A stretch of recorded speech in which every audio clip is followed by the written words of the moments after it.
पश्चिम बंगाल में सियासी सरगर्मियां तेज हो गई हैं। विधानसभा चुनाव की तैयारियों में सभी पार्टियां लगी हुई हैं। शनिवार को बीजेपी के अध्यक्ष जेपी नड्डा मालदा में थे, जहां उन्होंने पाबंदी के बावजूद परिवर्तन यात्रा निकाली। तो उधर प्रधानमंत्री नरेंद्र मोदी 15 दिनों में 2 बार बंगाल गए। प्रधानमंत्री ने हल्दिया में रैली कर पार्टी के लिए जोर लगाया और मुख्यमंत्री ममता बनर्जी पर जमकर हमला बोला। हम सोनार बांग्ला के बिक्री करते जेओ ना।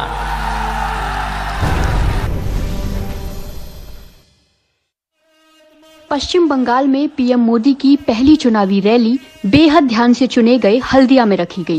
हल्दिया नंदीग्राम से सटा इलाका है, जहां से ममता चुनाव लड़ेंगी।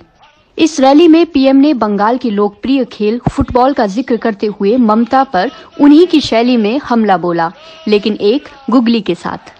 बंगाल फुटबॉल से प्यार करने वाला राज्य है। टीएमसी ने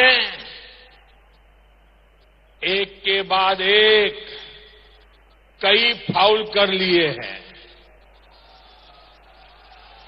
मिस गवर्नेंस का फाउल, विरोधियों पर हमले और हिंसा का फाउल, बंगाल के लोगों का पैसा लूटने का फाउल। इसलिए अब बहुत ही जल्द बंगाल तृणमूल को राम कार्ड दिखाने जा रहा है। बंगाल में राम कार्ड पीएम के समर्थन का इशारा साबित हो रहा है। तो नेताजी सुभाष चंद्र की जयंती पर जय श्री राम के नारे से चिढ़ी ममता के सामने पीएम ने एक नई चुनौती पेश कर दी।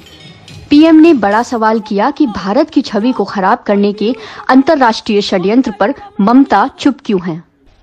इन दिनों भारत को बदनाम करने के लिए कैसे कैसे अंतर्राष्ट्रीय षड्यंत्र सामने आ रहे हैं, कैसी कैसी साजिशें खुल रही है। लेकिन क्या आपने भारत के खिलाफ इन षड्यंत्रों पर, इन साजिशों पर दीदी के मुंह से एक भी वाक्य सुना है क्या? देश इन षड्यंत्रों का पूरी ताकत से जवाब देगा। प्रधानमंत्री का आक्रमण ममता बनर्जी पर जबरदस्त। तृणमूल का रिस्पॉन्स भी काफी कड़ा होने का संभावना था, लेकिन तृणमूल ने उसे टाल दिया उत्तराखंड के डिजास्टर के कारण। हमारे नेत्री ममता बंदोपाध्याय और तृणमूल कांग्रेस उन सभी परिवारों के साथ है। हमारा मन और हृदय दोनों आदरणीय प्रधानमंत्री जी जिस मुद्दा उन्होंने सिखाया, हमारी पार्टी की तरफ से ये प्रेस कॉन्फ्रेंस होगा और हर विषय पर हमारी पार्टी को जो कहना है हम कहेंगे। फिलहाल इन चुनावी सरगर्मियों पर थोड़ी देर के लिए विराम लग रहा है, लेकिन इसकी रफ्तार यकीनन तेज होने वाली है। कोलकाता से मोनीदीपा बनर्जी की रिपोर्ट, एनडीटीवी इंडिया। और अब खबर छत्तीसगढ़ की। यहां के कसडोल से कांग्रेस के विधायक और संसदीय सचिव शकुंतला साहू के जन्मदिन पर कार्यक्रम को लेकर जारी आदेश पर सवाल उठ रहे हैं।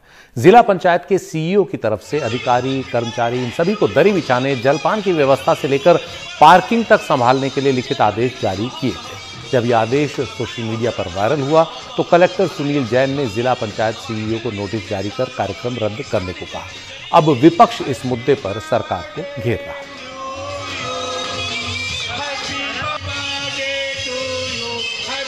छत्तीसगढ़ के लिए ये बड़ा हास्यास्पद की स्थिति है, शर्मनाक की स्थिति है कि छत्तीसगढ़ के विधायक, छत्तीसगढ़ के संसदीय सचिव जो सरकार से सीधे से संबंध रखते हैं, उन्होंने अपना जन्मदिन मनाने के लिए जिस तरीके से सरकारी तंत्र का दुरुपयोग किया है, ये बहुत ही शर्मनाक है।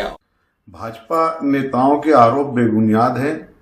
विधायक महोदय ने अपना जन्मदिन मनाने के लिए किसी से नहीं कहा था और अफसरों ने यदि कोई गलती की, जैसे ही संज्ञान में आई, तत्काल जनपद के अधिकारियों को दंडित किया गया है।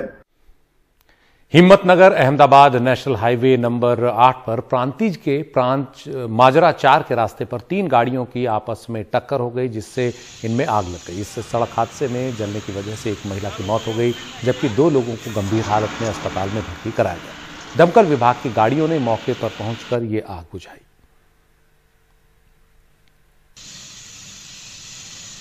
महीने भर चलने वाला प्रयागराज का माघ मेला जारी है। यहां यज्ञ और हवन चल रहे हैं और अब आंदोलनकारी किसानों के लिए भी यज्ञ और हवन किए जा रहे हैं।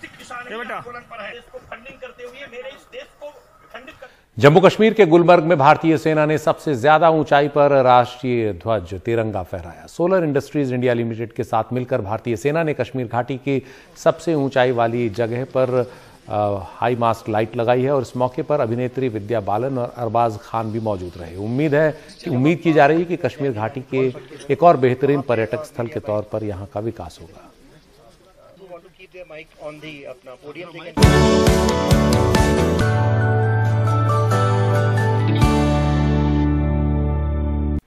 उत्तराखंड के चमोली जिले में कल ऋषिगंगा नदी में आई भयानक बाढ़ से जो हादसा हुआ और जो 2 पावर प्रोजेक्ट रहे, उसके बाद से वहां राहत और बचाव का काम जारी है। ये आप देख सकते हैं हेलीकॉप्टर से ली गई तस्वीरें, जिसमें ऋषिगंगा से हुए इस नुकसान का जायजा लिया जा रहा है। 2 पावर प्रोजेक्ट, जिनमें से एक पूरी तरह तबाह हो गया, ऋषिगंगा पावर प्रोजेक्ट, और दूसरा तपोवन पावर प्रोजेक्ट जो एनटीपीसी का एक बड़ा प्रोजेक्ट था और इस पर अभी काम चल रहा था। दोनों को काफ़ी नुकसान हुआ है। तपोवन को तो काफ़ी नुकसान हुआ और यहाँ सबसे ज़्यादा हताहतों की होने की आशंका सबसे ज़्यादा है। अब तक 18 लोगों के शव बरामद हुए हैं, 10 से ज़्यादा लोगों को सुरक्षित निकाला गया है। 202 लोग अब भी लापता हैं, जिनमें से 170 लोग करीब तपोवन प्रोजेक्ट के हैं। जो नदी थी उसके साथ पीछे से भारी मलबा आया, चट्टानें आई, वो सभी चट्टानें यहाँ आकर रुक गई और उन्होंने इस पूरे प्रोजेक्ट को तहस नहस कर दिया। नीचे जो गाद है वो आप देख सकते हैं, ये ऋषिगंगा नदी के साथ आई हुई गाद है जो यहाँ पर ऑब्स्ट्रक्शन यानी बाधा मिलने की वजह से अटक गई और यहाँ उसने पूरे काम को एक तरह से जो चल रहा था उसको तहस नहस कर दिया। यहाँ सुरंग में पानी घुस गया, ये मिट्टी गाद घुस गई और वहाँ जो काम कर रहे थे पावर हाउस और सुरंग में मजदूर और आसपास, वो सभी जो है इसमें फंस गए। तो 202 लोगों की तलाश अब भी यहाँ जारी है।